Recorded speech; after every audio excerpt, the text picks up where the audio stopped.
Our third Applied Democracy Exchange.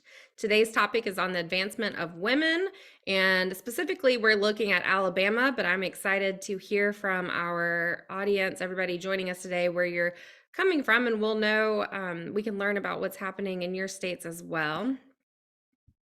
So we are happy to have you with us. And if you haven't joined us before, I'd like to introduce myself. I'm Rachel Mossness. I'm the Executive Director at the David Mathews Center for Civic Life. And I am joined by my wonderful team working to make this exchange happen. And we are at the Mathews Center, a nonprofit, nonpartisan organization located in the center of Alabama, but we actually work all over the state in all 67 counties. And our goal is to strengthen civic life in Alabama and across the country by offering programs like this. And our goal is to get people talking and connecting with one another on issues of public concern. But today isn't about us at all. If you're interested in learning more, you can visit our website, which you can find the link to in our chat box. And if you're really, really interested, I'd like to encourage you to maybe consider joining our newsletter, which is a monthly newsletter that goes out, and you can learn more about our programs and keep in contact with us that way. And so you can do that by joining the newsletter on our website. And also we're going to share with you my email address so I can sign you up. If you're interested, you can reach out to me directly.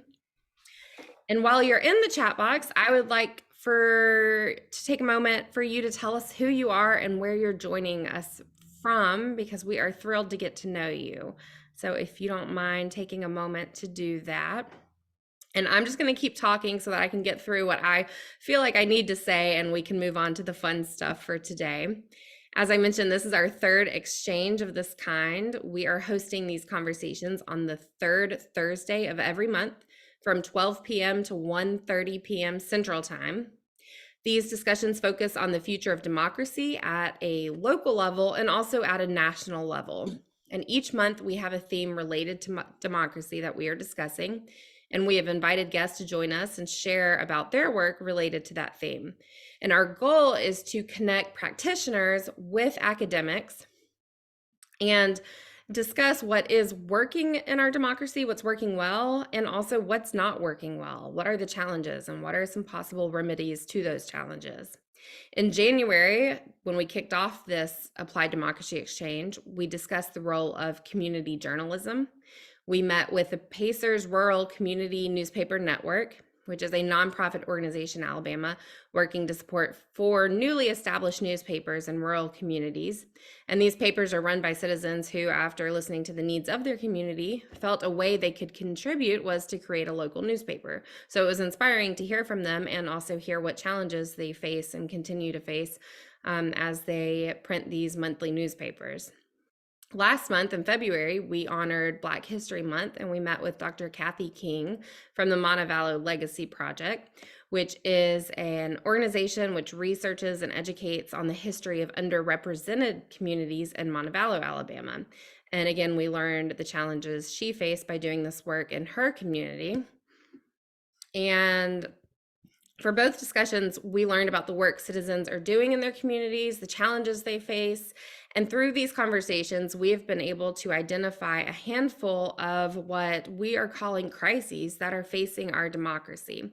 And some of the crises that we've started to identify are the erosion of democratic norms, the extreme polarization and political division that exists, the disinformation, the fake news that we're seeing, and we're also seeing a lack of trust in institutions and a lack of trust in one another.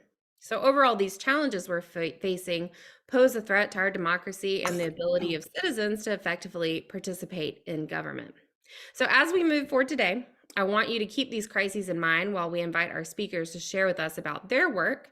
And after we hear from them, we will open up the discussion for everyone to join as we dig deeper in today's topic, which is in honor of Women's History Month, about the role women play in democracy. We've titled today's session 100 Years and Counting, Women's Advancement in Alabama.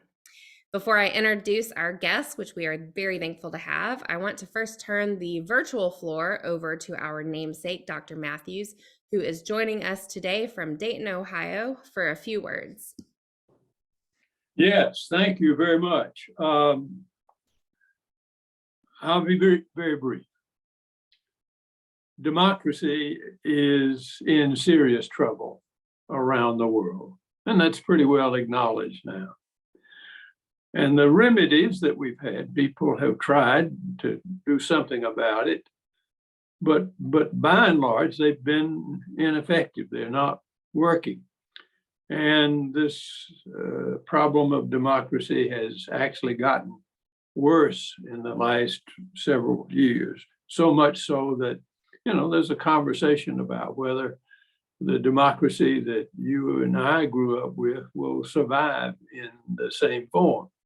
Now, that said, it sounds like a subject for some academic conference. And this is not that. Everything that depends on democracy, everything that depends on democracy is at risk if democracy is at risk. And you've got a subject that illustrates that better than anything. Where democracies are strong, women play a different role than they play where it's non-existent. Countries controlled by the Taliban, for example.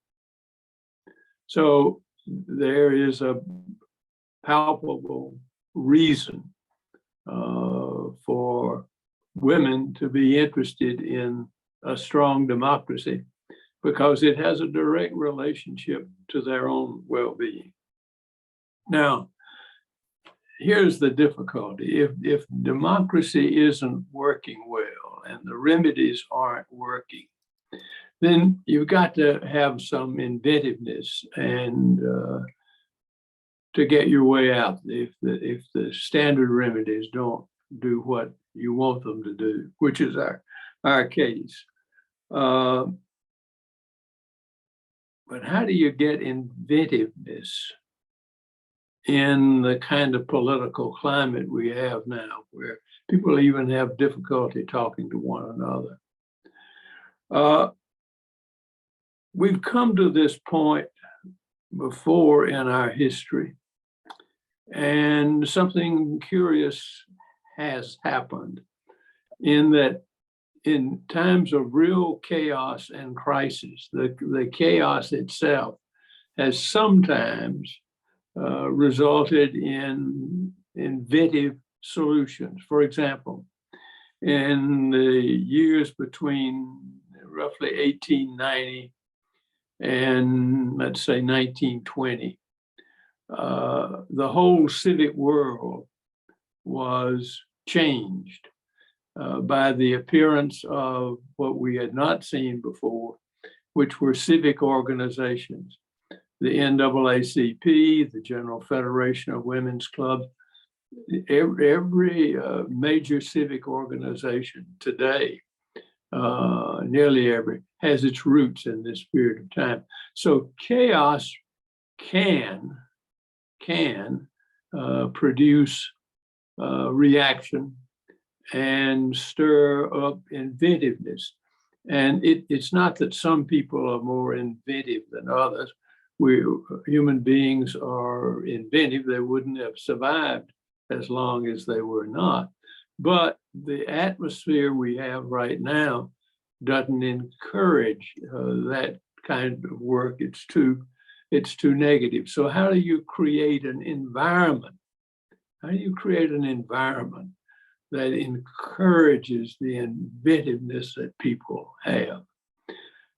These three meetings are an experiment in seeing if it's possible to create such an environment. The key that we've learned in this series, the key is the willingness of people to go beyond their achievements, which they are justly proud of, to talk about what hasn't worked, their mistakes. That kind of candor liberates people to think in more creative ways. So it's happened before. The question is, can it happen again? And these 3 meetings are experiments to see if that can happen. And the key to that happening is people having a sense that failure is not a failure. They've learned how to fail successfully. And that's what stimulates the creativity in people. So welcome to an experiment, and appreciation to you for making it possible. Thank you very much. Thank you, Dr. Mathews. I like that. Welcome to an experiment. And I liked what you said, chaos can spur reaction and bring about inventiveness. And I do think that the willingness of people to go beyond their achievements, let's actually look at the things that might not have worked, or the challenges and the works that are going to be shared today. What challenges did you face? I think that's an important part of this conversation. So thank you, Dr. Mathews. It's always good to hear from you, reminding us why we're having these conversations. So now it is my joy to introduce our guest speakers who are with us today. We have Dr. Valerie Burnes and we have Heather Daniels-Whitson. Dr. Burnes is joining us from Livingston, Alabama, where she is a professor of history at the University of West Alabama. She serves as the executive secretary for the Alabama Women's Hall of Fame. Dr. Burnes chaired a statewide committee to identify sites in Alabama associated with the women's suffrage movement, which I'm excited for us all to learn more about. She is a native of Talladega and attended Judson College in Marion. She earned her PhD in history from Auburn University, and her dissertation examined the lives of African Americans in Perry County from slavery through civil rights movement and into the 21st century. And she was previously the director of the Center for the Study of the Black Belt for the University of West Alabama. And she founded the Black Belt Archives and the Black Belt Oral History Project. We have a more complete bio, which can be found in the chat box, but thank you for joining us today. And we're excited to talk about a lot of those endeavors that we just shared. And then we also have Heather Daniels-Whitson joining us. And as we mentioned, we try to connect academia with practitioners. So we felt like both of you, our speakers today, are really achieving that. So Heather is joining us from Alabama Public Television, where she is the director of digital and education media. She has developed multiple national and regional award-winning documentaries, which I have had so much fun over the past couple of weeks actually watching some of them. So I'm thrilled to have you join us. And has developed educational broadcast programs and interactive web experiences. I keep thinking if I was a student in school right now, these are the type of resources I would like to be learning from. Heather is a strong advocate for community service and public media. She won the 2016 National Association of Broadcasters Service to Children Award for her series on the civil rights movement. In her spare time, Heather has been a longtime supporter of the independent music scene and serves on the board for the Firehouse Community Arts Center in Girls Rock, Birmingham. And again, you can find her bio in the chat box as well. And we'll be going over in detail the resources that APT has available on women, which I'm excited to share with everyone. So thank you, Heather, for joining us. So what was fun for me while preparing for today's session was reading about both of your impressive works and career, but also coming across so many examples of Alabama leaders, women leaders throughout history also who have done impressive work to advance the rights of women. And there's so much on the topic. Thank you so much for joining us. And we're going to share about some of these women and what you've learned in your roles. And as we've mentioned, after we speak with both of you, we will then have a Q&A. So please, if everybody joining us today, if you have questions, be thinking of them. You can type them in advance in the chat box and we'll make sure to get to them, but there will be time for you to engage as well. So Dr. Burnes, I'd like to start with you, and I'd like to learn about the Alabama Women's Hall of Fame, where you are the executive secretary. Can you tell us more about that? And we'll be sure to share that link in the chat. Absolutely. So I have an unusually long history actually with the Hall of Fame. I'm not as old as the Hall of Fame. It was founded in 1970 It became a state agency in 1974, and it was at Judson College. So as a student, we had to go to the Hall of Fame induction. It was required. And it's one of those things as a student, you don't really appreciate the opportunity you're given to go to the induction ceremonies, but also the Hall of Fame was located on the ground floor of the history building. So going to my classes, I walked through the Hall of Fame and ended up sort of by default spending a lot of time just walking around reading about all these amazing women, and realized that exposure was wonderful to realize how much of a difference you can make in so many various fields and areas of interest. We know, if I say who are some women are in the Hall of Fame, you're going to know Julia Tutwiler, Tallulah Bankhead, Zelda Fitzgerald, those names from Alabama that we know, but probably 9/10 of the names in there you would not normally know. And that's the whole purpose. So we have lawyers. This year's inductee class was 2 lawyers, actually. Alice Lee, who is the sister of Nell Harper Lee, but in her own right, when she retired at the age of 100 from practicing law, she was the oldest working lawyer in the country. She was also one of Alabama's first women lawyers. And then the other inductee was Mahala Ashley Dickerson, who was a lawyer from Montgomery. She passed the bar in 1948 as the mother of triplets. She was the first African-American woman admitted to the bar in Alabama. She then went to Indiana, where she became the second African-American at all there to practice law, and then moved to Alaska, where she became the first African-American woman to not only practice law in Alaska, but also homestead in Alaska. So she's just amazing. I really wish I had met her in real life, because I'm sure, and she retired when she was 90. Well, she didn't even retire. She passed away still practicing law at the age of, I think, 94. So those were 2 amazing women who just did what you do, which is you get up and you go make a difference where you feel like you can make a difference. And so we've got lawyers, we have business people, we have nurses, we have doctors, we have artists, we have writers, we have midwives, just women who did a lot they just saw a need. Right. And they went to meet that need, and they didn't go to meet that need to get in the Alabama Women's Hall of Fame or to gain recognition at all. They just saw a need, and they went and met it. And that was what was so inspiring. And that's what continues to be inspiring about these women. So there are 99 women in the Hall of Fame. So somebody next year gets to be the magic 100. We induct a few years they did induct 3 people. Occasionally they'll only induct 1. So Rosa Parks was inducted by herself, because that's Rosa Parks, right? Coretta Scott King was inducted by herself.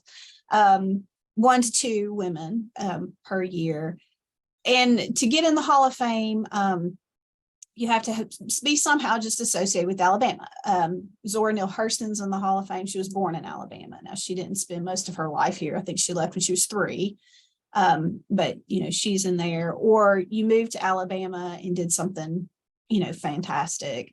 Gwen Bristow, who's a writer who's in the Hall of Fame, her connection to Alabama was she went to Judson.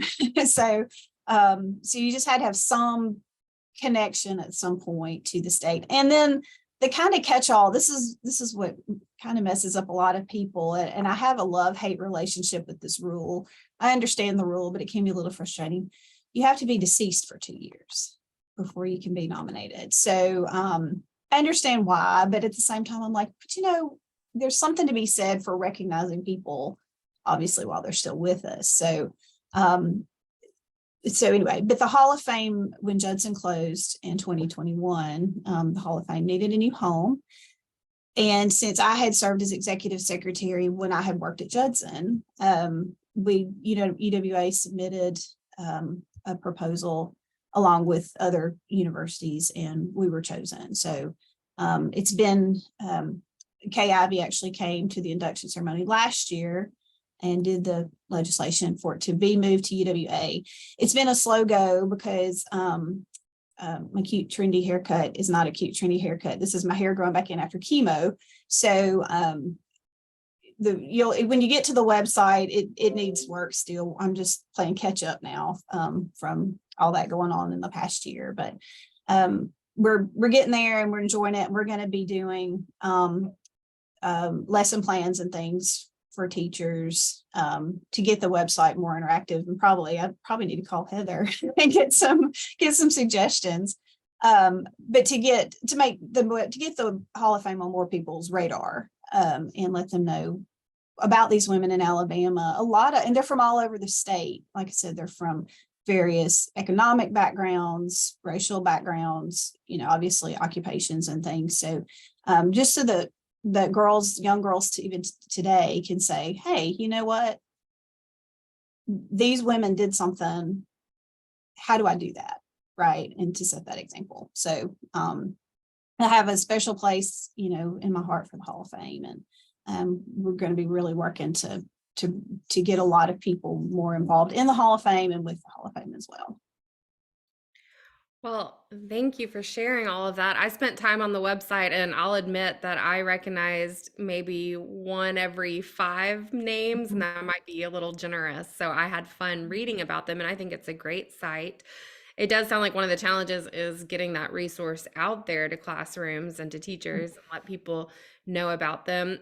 Have you worked with other organizations in collaboration to get the information that you need to put the bios up and also just to spread this knowledge?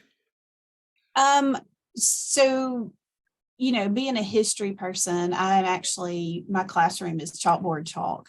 So not a Luddite. I'm not a Luddite by any stretch of the imagination, but the whole we have the basics. We have a Facebook page for the Hall of Fame, that kind of thing, which I actually put together. So even that's new. So I've only been able to really get started with it in the last 6 months. And so we've had to do everything. So we're having to do construction to be able to hang the plaques, and there's a lot going on. So I have to admit, I have not gotten into the website yet. That's going to be sort of the final big project once everything else is in place, so we can launch that and make a big to-do about launching that. But I happily accept any recommendations for what to do, who to talk to. If anybody has any great ideas or things that you've seen that you're like, hey, this really works. And especially for the kind of 35 and under group, really want to, target that audience especially. So yes, I will welcome any recommendations at all, for sure. Well, hopefully with this conversation and turning to APT and seeing what they've done, we can all learn some stuff about how to get information out there. I'm also curious, so you chaired a statewide committee to identify sites in Alabama that are associated with the women's suffrage movement. Can you tell us about that project and just share some about it? And what did you learn? What did these sites look like? How did you get this information? I feel like this would be a big undertaking. Yeah. So, well, first of all, I'm going to put the link in the chat for it's the National Women's Suffrage Trail. And it was done by the Pomeroy Foundation, which y'all may be familiar with. And I see Laura Hill is on here. She was on my committee as well. The Pomeroy Foundation sponsored a nationwide marker program to celebrate the centennial of the 19th Amendment in 2020. And each state got 5 to 6 markers donated. So they just had to identify the sites. And so some of the sites that we chose were just some that I had recommended from my work on women's suffrage, actually in graduate school. Alex Colvin at the Alabama Department of Archives and History was the Pomeroy contact, and I was the chair, but she was really sort of the driving force behind that. If anybody knows Alex, you won't be surprised at all. And so our sites are in Decatur, Birmingham, Tuskegee, Selma, and Montgomery. And so we wanted obviously geographical distribution throughout the state. And they recognize, in Huntsville, I apologize. And they recognize the the marker in Decatur actually is near the train station. It's the markers right across from the archives in Decatur, if you've ever been up there. Near the train station. The marker in Huntsville is the site of the YMCA building, which is where the Huntsville Suffrage Association was founded. The site in Birmingham is at Rickwood Field, where there was a suffrage day, basically, in 1915.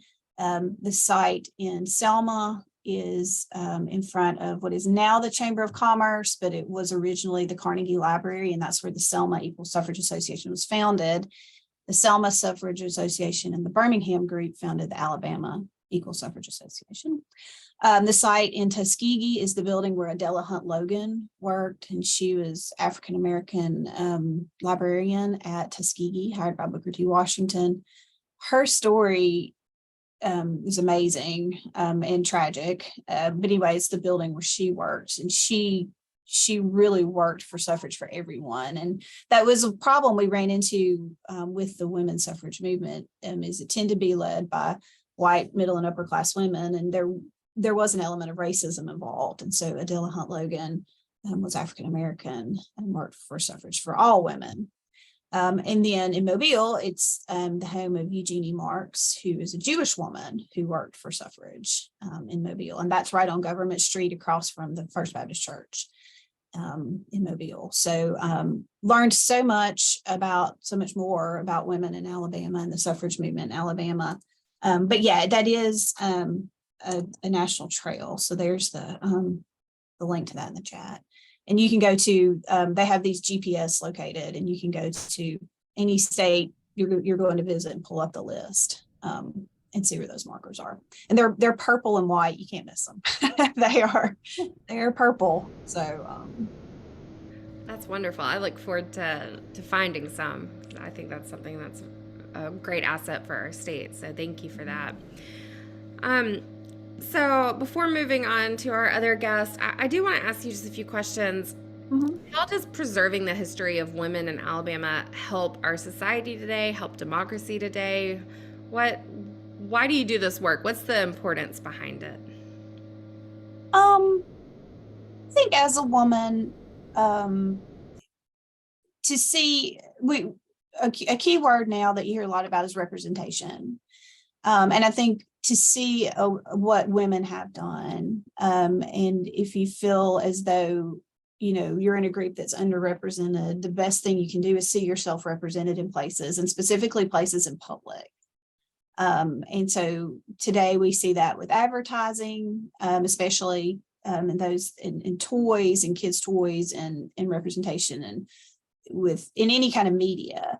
And I think that's important for women as well. And especially my focus is more on suffrage, specifically for women. And I think it's really, really important for women to vote, because women and men have different takes on events for obvious reasons and various reasons. And it's neither good or bad. It's just where we are. One of the big, probably my favorite suffragette was a woman named Emma Frances Griffin, who's from Wetumpka. She did graduate from Judson. That just happened to work that way. But she never married, and she goes in 1901, and she gives a speech before the 1901 Constitutional Convention to basically refute every excuse that men have for not allowing women to vote. She, like most women who came to suffrage, she started in something else. So you were mentioning, Dr. Mathews was mentioning the clubs that started between 1890 and 1920. One of those that started a little bit earlier was the WCTU, the Women's Christian Temperance Union. And pretty much everybody that came to suffrage from another, what we would today call social justice movement. So prohibition, ending child labor, right? Because probably shouldn't have the 5-year-olds working in the coal mine. That's probably not what we need to be doing. So because if you started working in a coal mine or a cotton mill at the age of 5, you were twice as likely to die by the age of 20 as your counterpart on a farm.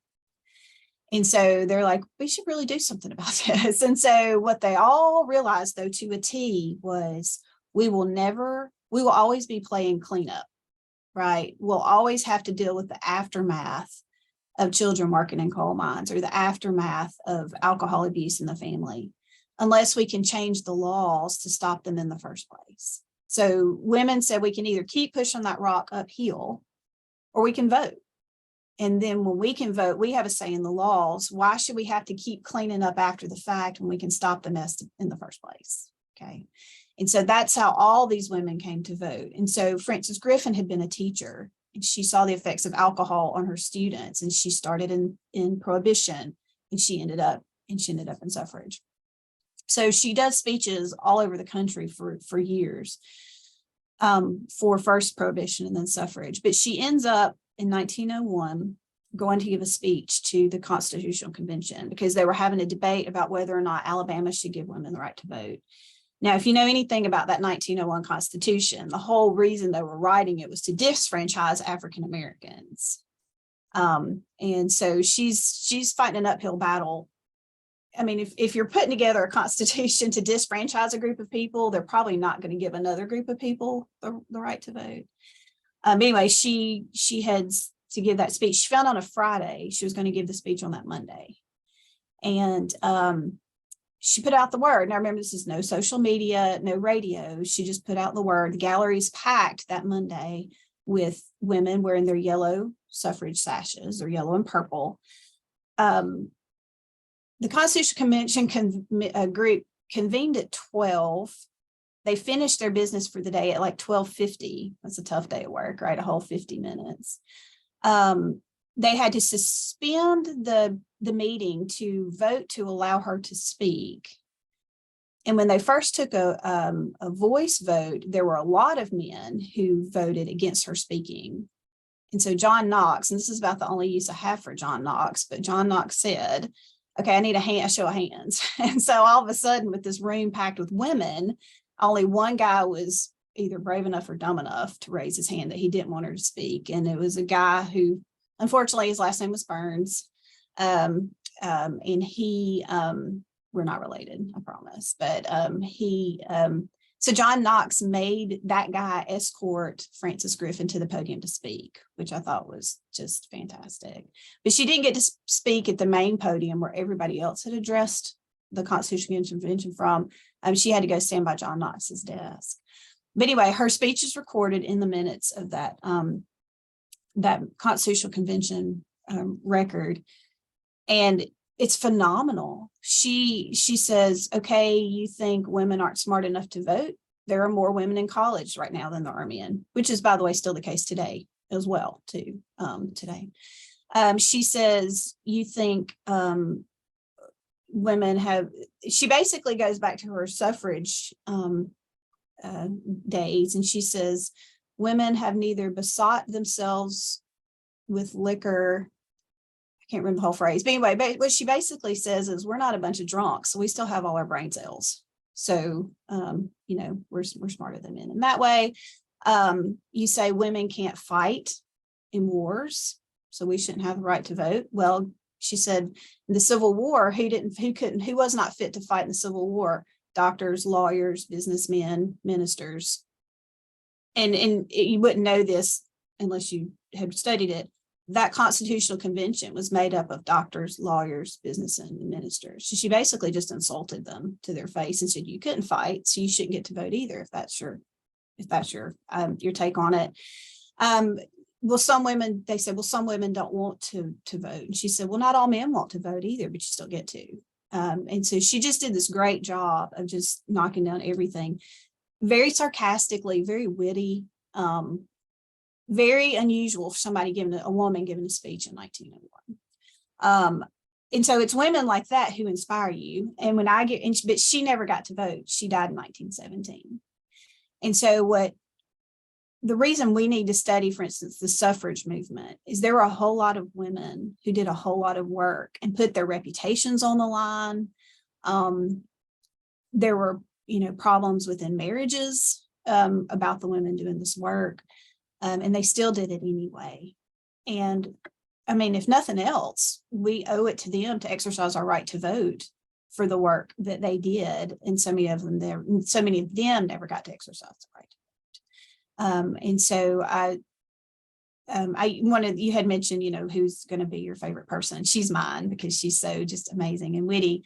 But we cannot understand in 2023 what these women were willing to sacrifice in 1900, 1910, 1915, 1920 to get the right to vote and then to have the right to vote. And I think if we can understand it for women, or, my dissertation was on the civil rights movement, the same thing, what the people in the civil rights movement went through was so much worse because there was the possibility of death, right? These suffrage women in the 1900s were not going to die for this, right? I think understanding that history helps us appreciate the opportunities we have now. Thank you, Valerie. We'll come back and I'll open questions from everyone to you, but I do see one question that Karma Tolliver asked is the trail available on the Travel Stories app? And I'm really not sure. Honestly, my suggestion would be go to the Votes for Trails website and check that. That would be, and that's the only site that I know of that's accessible for it. I will say I did put the name of the biography of Adela Hunt Logan in the chat as well, if anybody wants to read that. It's written by her granddaughter. Thank you. And we'll be sure to send these resources out to everybody afterwards. But Heather, if you don't mind, let's turn our attention to Alabama Public Television and the wonderful work that you all have been up to. I really enjoyed, you shared with us a handful of resources that APT has created. And I really, at first I was just knowing I needed to look into them and know what I'm talking about, but I really got into it. I really enjoyed it. It was very well done. Can you tell us about them? And as you talk about them, we'll be sure to share links in our chat so everybody can check them out now or later. Yeah, of course. So, Alabama Public Television is, of course, Alabama's PBS station. And as part of the public media world, it is our job to provide educational resources to the citizenry so we can have an informed public, which I think goes a lot into what Dr. Mathews was saying at the beginning. If you do a public opinion poll, PBS is seen as the most trustworthy resource when it comes to news by both sides of the aisle. So, it is our civic duty as public media to provide these kind of resources. And so as Alabama Public Television, of course, we're always turning our lens to Alabama. So we are kind of your distributor of the national content, but then also we create local content on top of that. And I think that series that you were probably referring to was They Dared, off the top of my head.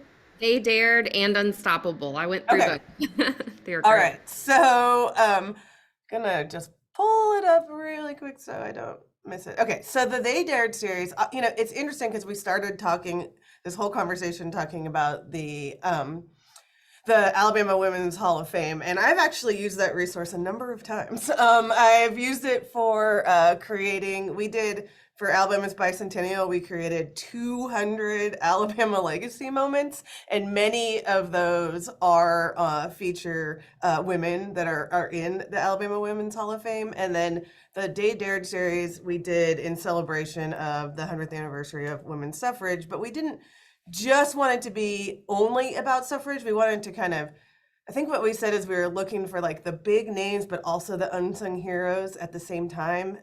So women that everyone has heard of, women that on a very, national and even international level associate with Alabama, somebody like Helen Keller or Rosa Parks. But we also wanted to find the stories that you just don't necessarily hear as much about. So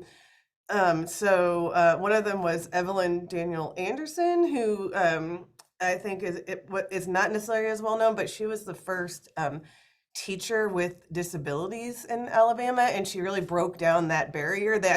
She actually got the legislature to change the law in order for her to be a teacher. So she was very inspiring story, but maybe not as much of a household name as some of those other names that I just said.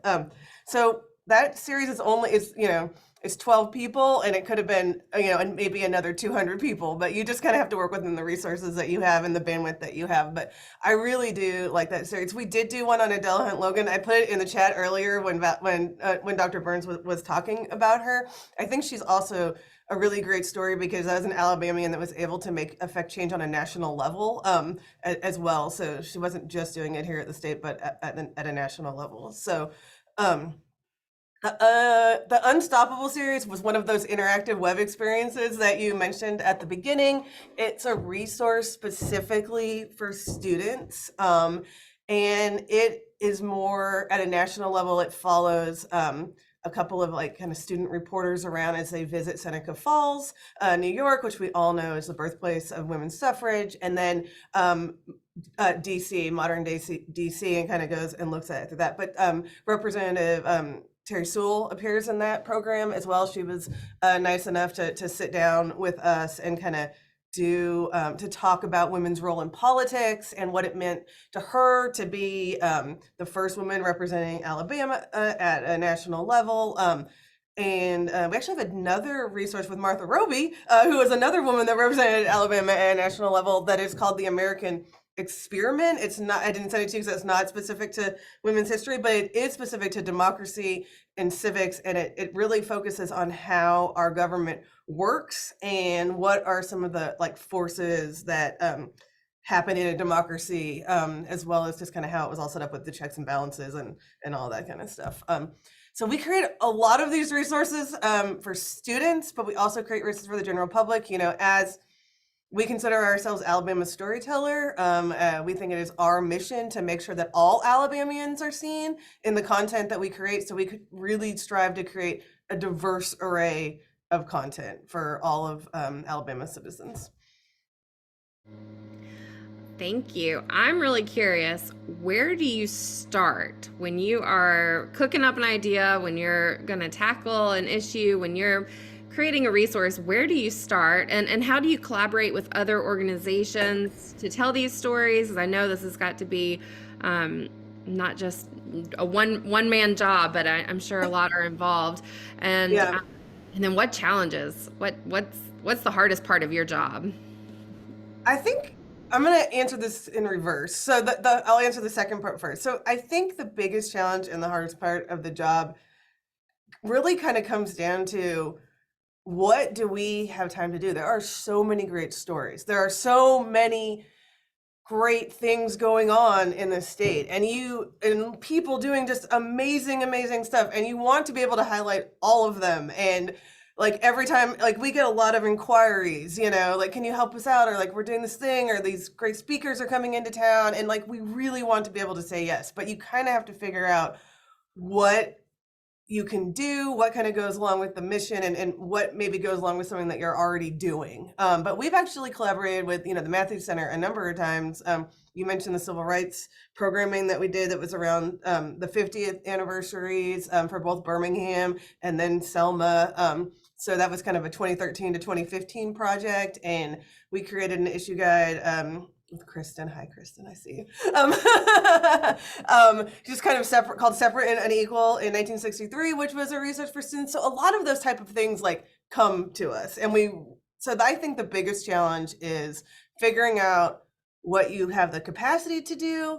And then it kind of goes over into also, we're not writing a dissertation, so we have to figure out what is going to go into this resource. So it can't tell the whole story. It can only tell part of the story. It needs to be inspiring, engaging. It needs to be a starting off point for people to want to go and learn more. So, you can watch my 2-minute video about Adele Hunt Logan and learn something about her, but then if you go read that autobiography, you're going to learn that much more. But if you didn't see the 2-minute video to begin with, maybe you wouldn't have been inspired to go read the book. So it's kind of finding the balance between all of those things. I think you asked how we start and who we work with. So we turn to the content experts for whatever subject matter that we're looking at. We, a lot of times if it's an education project, we also work with a panel of educators at the same time. So we would bring teachers in and be like, how do you teach these subjects to your students? What's background information do your students have at this point? You know, if we're talking about 9-year-olds, what do they know? If we're going to make a video with them as the audience, you know, we want to make sure that it's understandable and digestible to them. So we have a teacher panel, but then we also work with like various different historical sites, various different professors from across the state. Like we really need to kind of look to the content experts in order to kind of help us craft that story and make sure that it's accurate. So again, the Women's Hall of Fame list, I've gone to that many times for various different projects. When we were doing the 200 legacy moments, I kind of drafted a list with the help of the Encyclopedia of Alabama and somebody from the State Council on the Arts. And then we sent that to like 10 different professors from various universities with just kind of like, here's our list, what looks good, what would you leave off and what did we forget kind of question. I think it's always great to do a little bit of the work up front and then kind of ask for feedback, because all of us know it's a lot easier to be an editor than a writer. So it's a much easier lift when you're asking people to get on board to kind of have done some of the work up front. But that's kind of usually the process. But we've also, you know, we pay attention to anniversary years and just things that the media is going to be talking about, because we are the media. So we want to make sure that we have good quality content around that subject and those anniversaries. Thank you. I am glad that you mentioned we have Kristen Bronner joining us, and I'm sorry to put Kristen on the spot, but I would truly just feel silly if I tried to speak about a project that I wasn't here for. But Kristen actually was one of the leads on the project. So Kristen, I really hate to put you on the spot. I didn't prepare for it. I didn't tell you in advance. But would you like to share about the suffrage issue guide that we have and why it was created, and tell us about that process and what it's used for? Absolutely. So I'll do my best, but I feel ill-equipped because credit must go where credit is due. Gabrielle Lamplugh, the former education director at the Mathews Center, really spearheaded that project and worked closely with Heather as well as Cindy Kirk at Alabama Public Television. But I got to be along for the ride, and it was so much fun. That was actually one of the fastest historic issue guides we created when I was at the Mathews Center, because I think APT approached us about the idea in January, and I think we had it ready in March in time for the centennial. And so, but thanks to COVID and the way things were changed, we were able to really focus some efforts on that particular issue guide, and it was incredible. So talking with historians, working a lot with Alex Colvin. I was happy to hear her name mentioned earlier in the wonderful resources that she provided. And talking to a lot of historians and then also teachers. What I think is unique about the issue guides that the Mathews Center creates, oftentimes in partnership with Alabama Public Television, is that they're designed to be really used by students, and particularly very young people. And so whether it's the Project C issue guide focused on civil rights that was really aimed for upper elementary and middle school students, or the women's suffrage guide, which was designed for high school students, it's helping young people have the opportunity to engage with history in a way that also helps them reflect on today and the issues that they care about today, whether it's issues related to women or civil rights. Regardless of the issue, it gives them the opportunity to build the civic skills that help prepare them to be active citizens today. So that's why I love these projects and think that they're such a wonderful resource. I'm in Tennessee now, but it's so nice to see the Mathews Center continue that work in Alabama, and Rachel and the entire DMC team are such great resources when it comes to providing resources like that for young Alabamians to engage with important and oftentimes difficult history in the state, but also to build those civic skills for being active Alabamians, active citizens, active members of their community today. Rachel, let me know if there's anything else you want me to say. No, thank you so much. And I'm just thrilled that you're able to join us today. And we'll actually Can I just add one thing about I think one of the reasons that we've always, at Alabama Public Television, has always enjoyed working on the issue guides with the David Mathews Center is I think it really helps students think through an issue and understand that just like today, just like they might not all agree in the 30 kids in their classroom may not think that get to the same thing as where they would have gone in that issue guide as what would be the answer to solve the problem. Like that's how it was during the time period too. So I think it really helps students understand that, history is not just about winners and losers. It's not just a series of dates and names. Like it's really like things that people were actually grappling with at the time, the same way that we grapple with issues today, and that there are, that we can kind of disagree but kind of move through it, the things, and that, every once in a while there is someone that you usually disagree with, and then they say something, you're like, oh wait, I agree with that. And I think that helps people kind of understand that these are complex issues, and that so I think that you guys are great, because I was at the women's suffrage guide that we made. There are people in that guide that they do not think women should have the right to vote. Like it's not like every woman in Alabama was up making the amazing speech that Dr. Burnes referenced earlier. Like there were actively powerful women actively lobbying against women having the right to vote. And they could do that. They could literally afford to do that because they were married to wealthy, powerful men. And one of the things when I was talking about, women need to be engaged is, and this idea of men and women have different approaches to the same issue. One of the arguments was, well, my husband would represent me at the polls, or my father would represent me at the polls, or my brother. And of course, no, I mean, there's, my husband and I agree about a lot of things, but there are a lot of things we don't, and he cannot represent me at the polls. And so, and I think that's and it's important to understand the process that gets us there, because I think, and that's what I love about these guides as well, is that it is a process, because students tend to see, and it's something that happened in history, and they just see the culmination of that event, and they don't see everything that happened to lead up to it. And they don't understand that, and Heather's perfectly, I mean, she's spot on. When students don't understand that people disagreed about things then, but they managed to work through them. So, yes, you had women who, Marie Bankhead Owen spoke against women having the right to vote. Well, when you're Marie Bankhead Owen, you can afford to do that, but that doesn't help the poor woman who's not a Marie Bankhead Owen. But nobody ever came to blows about it. Nobody ever called names about it. They sat down and had conversations. Now, did they ever convince Marie Bankhead Owen to become a suffragist? No. Although she voted, which I think is kind of really right. Like, oh, you didn't want to write the vote, but now that we're here, I'll just go ahead and take advantage of it.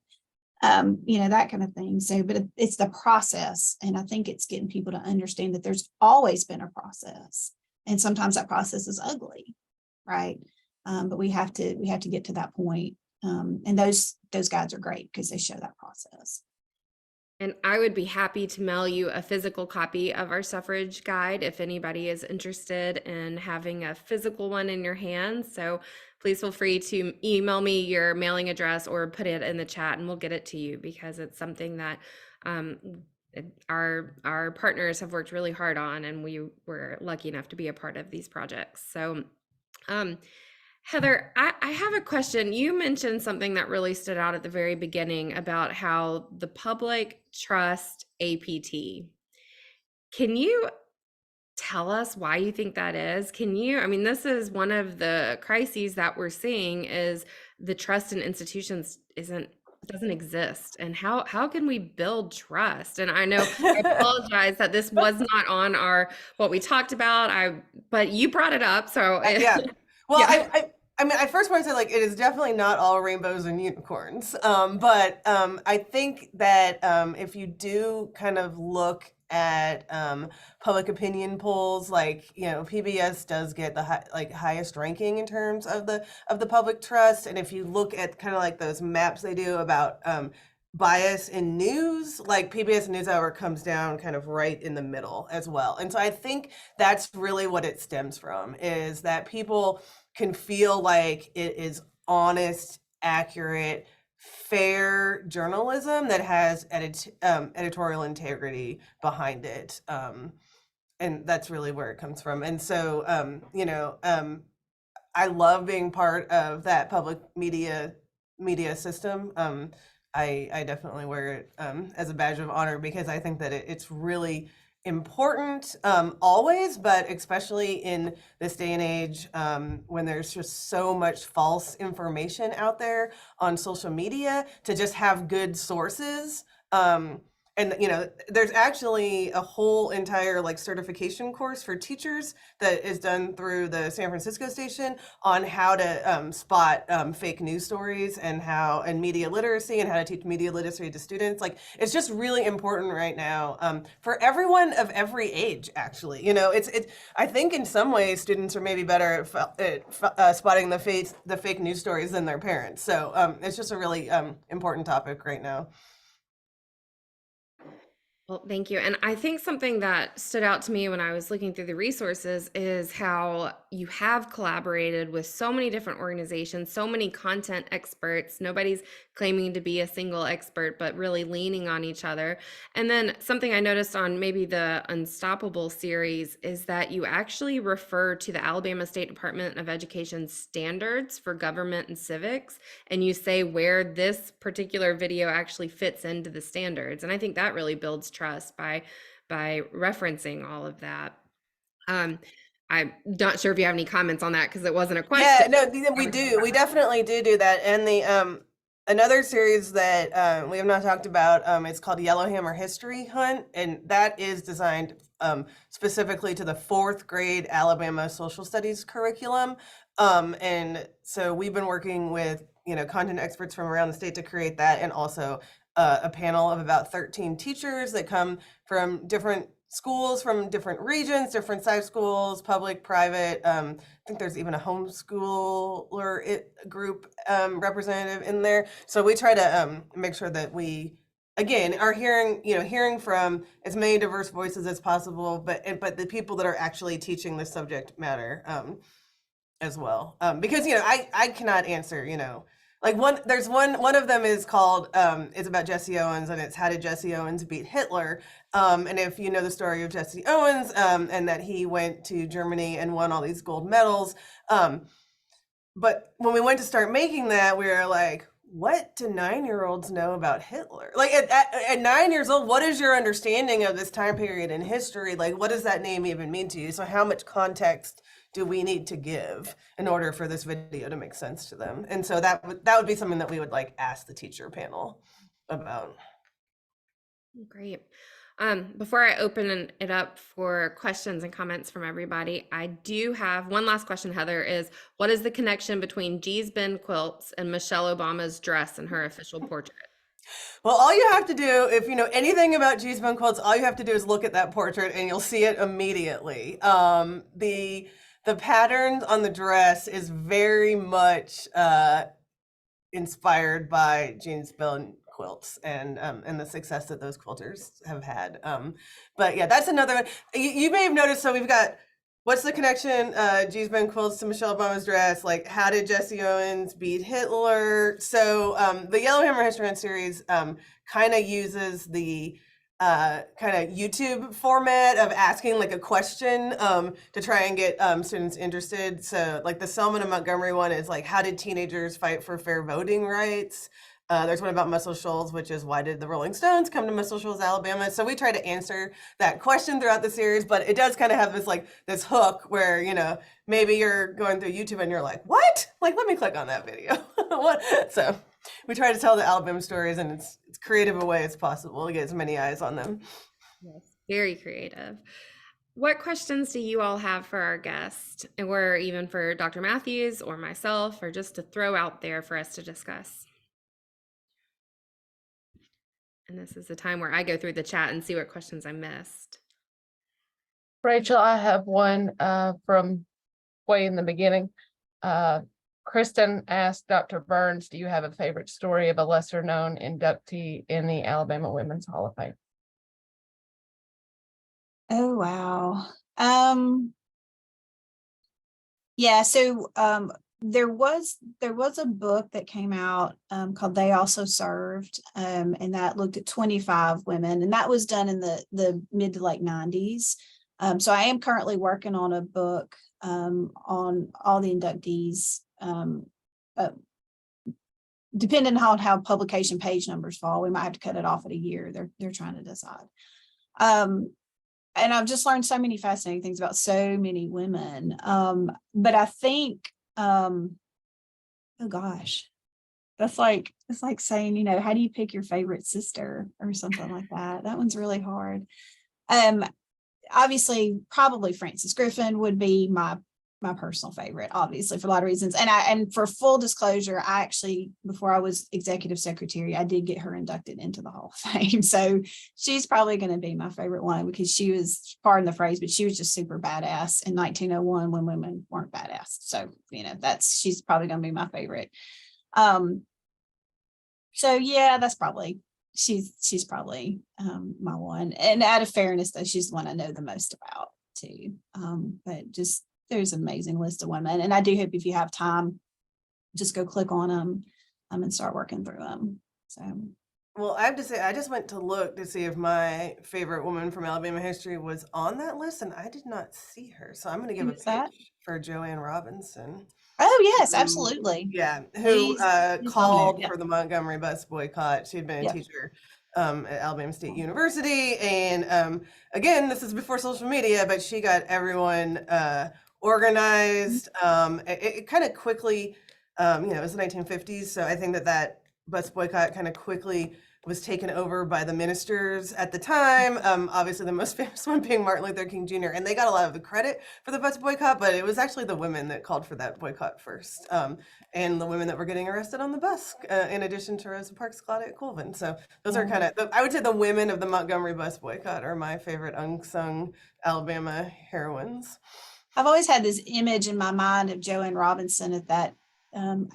She's at the copier machine, and I guess that old copier machine, and I can just see her putting off those copies at Alabama State in her office at Alabama State, just churning out copies to call for the boycott. So please do nominate her.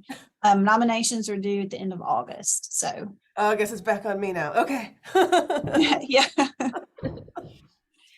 Thank y'all for sharing. If y'all have noticed, we have Laura Hill who has joined us, and she has added a few links to the Encyclopedia of Alabama, and that's because Laura works there, and we're thankful to have her. I noticed a question she asked is, how do we spark concern about preserving democracy beyond grade school student reaching voters between the age of 20 and 40? How do we spark concern about preserving democracy? If y'all have an answer, that's what we're trying to do. So, I teach 18 to about 24-year-olds. And it's really hard at least with history, to get younger people for history to feel relevant to them. My returning students always do so much better with history because they've got some of their own history by that point, right? And so they can kind of see how that history how even history during their lifetime has affected them. But I think for younger people, they don't really, I can make that connection all day long. I can tell them about Joanne Robinson or Rosa Parks or Frances Griffin or Hattie Ruffner Jacobs or any of these women who worked for either women's suffrage or civil rights, it's a bigger picture. And how, that's how you get to vote. But it is a challenge because they hear it, but they just it doesn't really click, the relevance. They just don't think history as a whole is relevant. And so that's the bigger problem. And part of that, though, has to do with the amount of history exposure they have in K through 12 overall.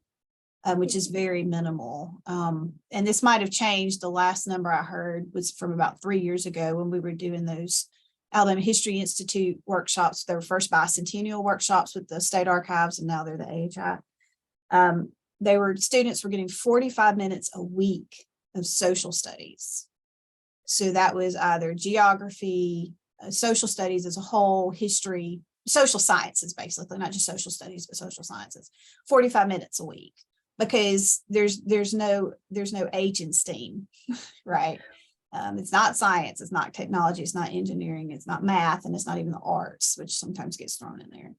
And so, history doesn't help you pass a standardized test.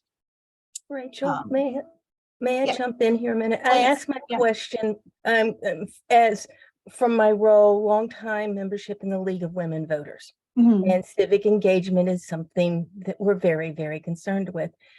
And so to bring up a problem or it's not a failure, but it's a issue we face.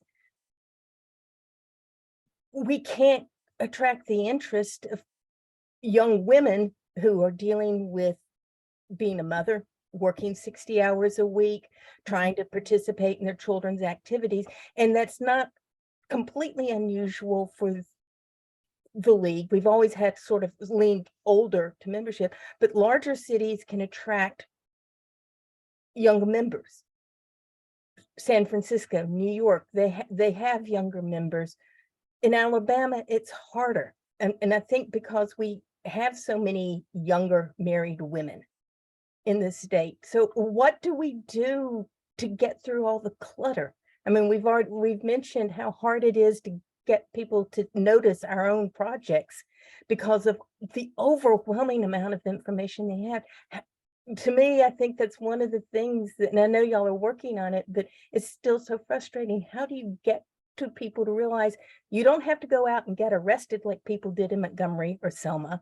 You don't have to go starve yourself like women did for getting suffrage, but we have to do something or we're going to be losing it. A lot of privileges that we think we have, we're going to be losing what makes America a democratic place, I guess, is my concern. Thank you, Laura. Is anybody on the edge of their seat? I'm sure we all have thoughts about that.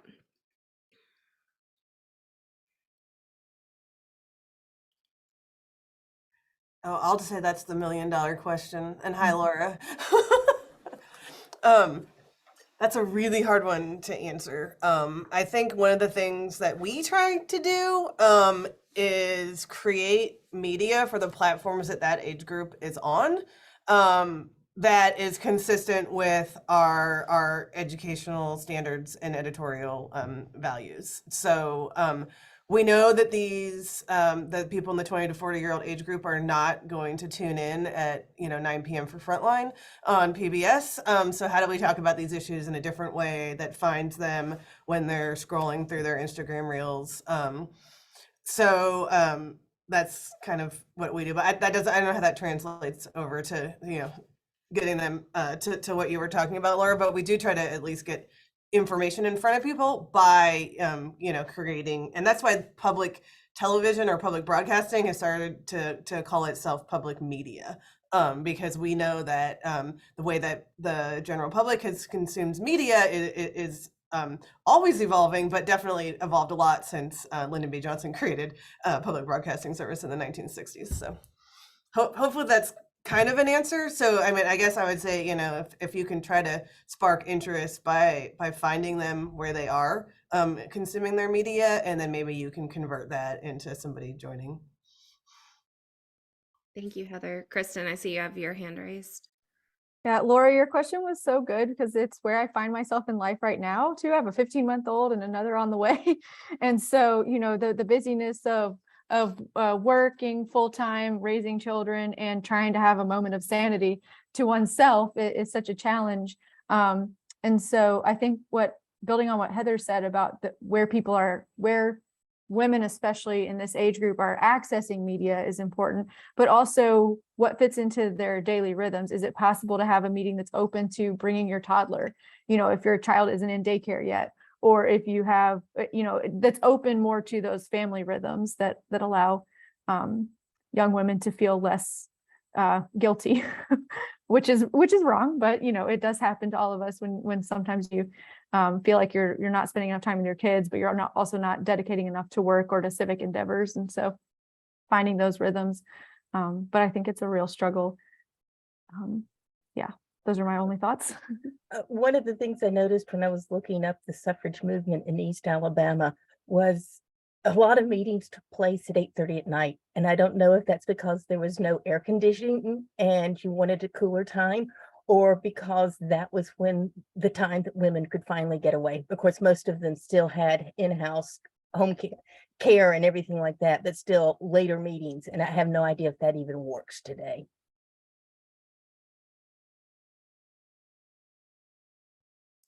That's really interesting. I think lack of AC, but also my child's asleep, my husband, we've had dinner, everything's good. That would be the time, if there is any time free in my day, that would be it.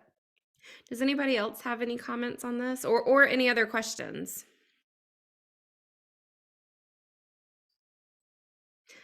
I see a question from Margaret to me, and we have not taken up a program on that particular topic, although it is a really great topic, for sure.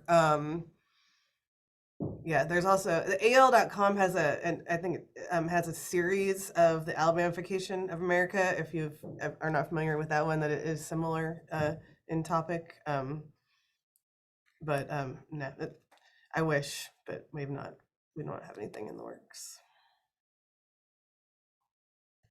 Thank you. Any other questions? I was gonna, Stan mentioned the book, if y'all have seen it, that's, this is the League of Women Voters book. He's talking about, collection biographies of women who made a difference. And there's some amazing women in that as well. Some of who are in the Hall of Fame, but some who aren't also. So you're looking for others. The amount of resources that have been shared today has been really wonderful. So we'll be sure to send out an email early next week compiling all these resources in case you want to reference them. Dr. Mathews, I hate to put you on the spot, but I have seen you write down some notes, and I'm curious, what's on your mind? I'm going to ask you to unmute. Let's see. All right. What I do is this is an experiment, and I write down notes to myself about what causes fresh thinking, innovation, whatever. And it's almost always encountering not so much a critique as something that diverts you to think about something else. For example, if you fly in an airplane, you're indebted to pigeons. The Wright brothers were trying to make something heavier than air that would fly. And they were just one failure after another. And one of them, Mary knows this history because she works with it locally, but I've forgotten which one. He was out at a big field that's now the airport, and all of a sudden a pigeon, a flock of pigeons got up, and the flock would turn left and then turn right. It was just an experience. He goes back, and his brother is working on this machine that would go up and come down, but it wouldn't go left or right. He happened to have in his hand the box that they were bicycle makers, the Wright brothers, and he had a box with a tire in it. It was just a long square box, and he had his hands on it. And as he's watching his brother with the wings, he's just unconsciously twisting that box. And all of a sudden he realizes what the pigeons were doing. They were changing the tilt of their wings so that they changed the air pressure on one side as compared to another. And so the aircraft would go where the pressure was left. So that's the reason we can fly today. Otherwise, we'd be just kind of like kites. We'd go up and come down, but if we wanted to go right, go left. So what I look for is what this experiment is doing. I'm looking to see evidence of fresh thinking. And it occurs when one person sees something else different. They don't quite know what to make of it, but they begin to put together these different impressions and they begin to engage in fresh thinking. Now, this began to happen a little bit in an interesting way. The conversation starts and it's about the subject, women's role, women's representation.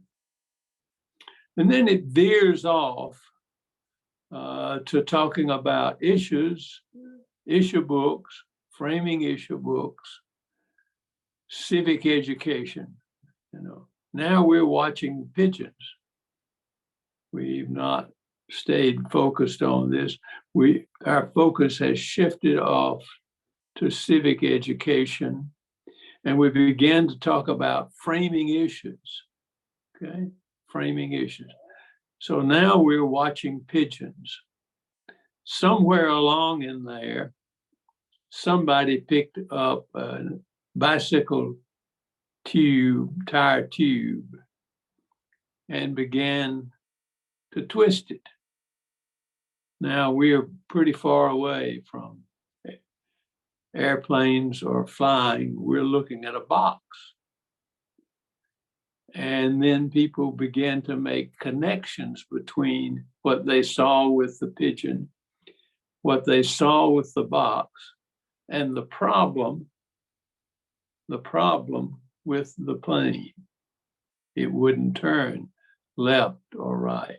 So what you look for in these, this is the third of these, you look for those moments where people begin to take in other things that are relevant to them and put them together in a way that they think afresh about what has been the issue here, which is the representation of women.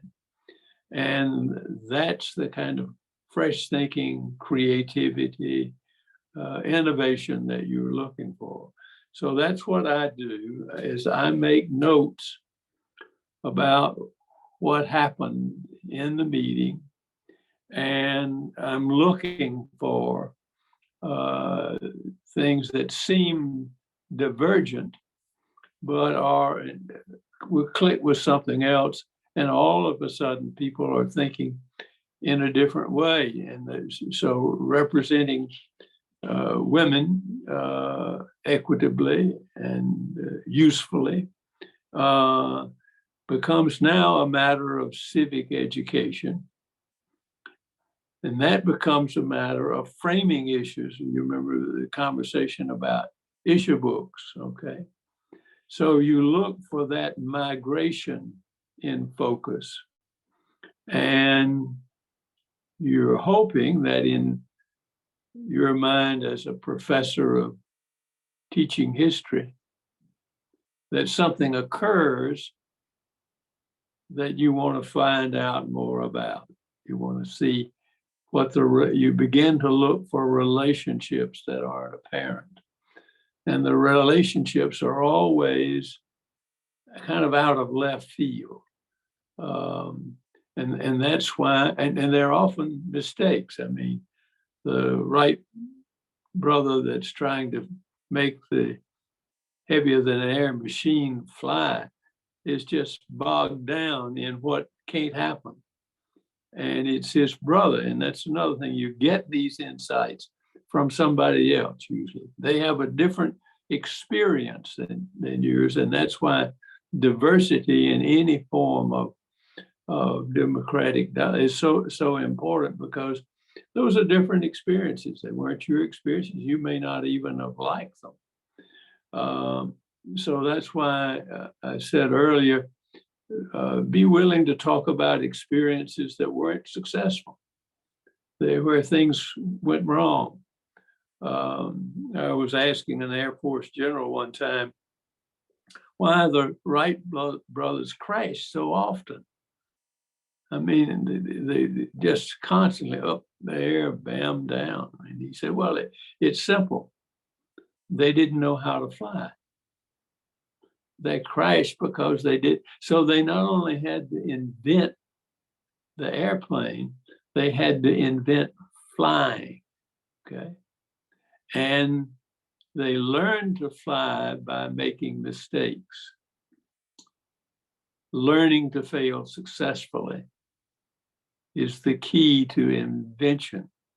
Learning to fail successfully is the key to invention. So that's why, as I make notes, and we'll have a meeting with our good friends at the center, Rachel et al., and we'll sit down and we'll say to one another, if our objective was to stimulate fresh thinking, what happened in these meetings? Stan, it's kind of like asking for the court records from the person that's sitting there typing. We'll see what we learn. What I'm hoping is that we can get other centers involved in this. And the center in Alabama can play a role in that because you're in effect inventing the first airplane of this sort. And if you can get other centers, and they're spread all across this country and the world, for that matter of fact, you can go to Israel, to an organization that frames issues, worries about civic education. It has a lot in common with organizations here. So if you add an international dimension to it, you bring in a level of diversity that is astounding. People, you mean you do this in, and the one in Israel is particularly interesting because it's made up of secular Jews, Orthodox Jews, none of the above Jews, Ethiopian Jews, and they meet with Bedouins and Palestinians. None of these people like one another. They have a centuries history of conflict, and they are trying to obviously avoid that when they can, and they are doing it by bringing different people together. So in Alabama, reaching out, there are no fences around the state. We can get out easily. We can go to Georgia, Margaret. I mean, talk about foreign country. So engaging other centers, including places not close to home, gives us the variety of perspectives that lead to fresh thinking. So that's why I'm making these notes. I do want to end, though, with one story. The Columbia University gave me a certificate that said I had a degree in history. And they may have regretted that since, but at least they haven't rescinded it. And recently I was asked to teach a course in Birmingham in Alabama history for the 4th grade. I had no idea how to do that. 4th grade, what am I going to do? So I talked to my oldest daughter who teaches that age group, and she gave me some pointers. And before I would teach the class, I asked the teacher, the real teacher, to go out and to asked the kids if they would go home and talk to their grandparents and get a story about the most important choices their grandparents had made. Why did we move here? Why did we buy this house? Why did we go into this, whatever it was. And I said, if they will bring me stories from their grandparents' choices, I'll make a presentation of what my own grandfather told me about the choices that he made. So we did, and we had a great time. They had one of these big television screens where the kids could come up and talk. And they had, they really got into this choice business. Now, the purpose of this historically, history and Google now are almost interchangeable. If history is simply about other people and other events, Google's got it great. You can find out anything. But what if history is learning to think historically and to think about choices? What if it's not simply accumulating facts about other people, other times doing things? So when it came my turn, I told a story about my grandfather who made choices about education because he was a superintendent. And he decided to take the kids out through a very important battle in the War of 1812, 1813. And so we had a meeting about choices. Now, the point of all of this was to teach the kids that the choices they are making today are the choices that are writing their own history. History is not something else out there by somebody you don't know, doing something you don't know anything. It begins in you. It's making choices. You're writing your own history. You're writing your own history with the choices that you make now in the 4th grade. So I had a great time. I'm trying to write it up eventually. But the point is that you learn to think differently. You learn to think in a different way. And that's what produces the kind of fresh thinking that we're talking about today. There are other ways of doing it. There's not one certain way of doing it. I really enjoyed it. I've got an entire page of notes. It was very productive. And I hope mildly disturbing for you all. Thank you. Thank you, Dr. Mathews. And thank you, Dr. Burnes. We're so grateful to hear from y'all. And as far as things go on our end, we're really enjoying our applied democracy exchanges. So we are going to continue doing them. We planned out the first 3 months so that we could then take stock of how it's going, and we're at a place where we're evaluating it, but we're going to keep moving forward. So we'll have our next one in April on the 3rd Thursday. You can register if you're interested on our Eventbrite page.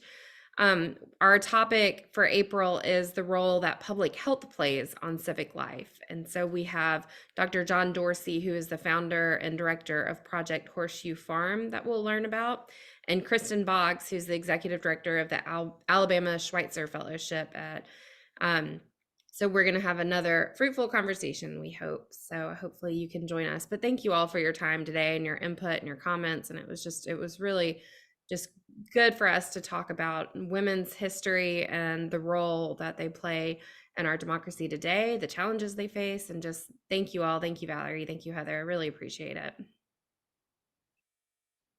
And with that, the sign of a good meeting is that you end on time. So we did it. Thank you all. See you next time. Thank you.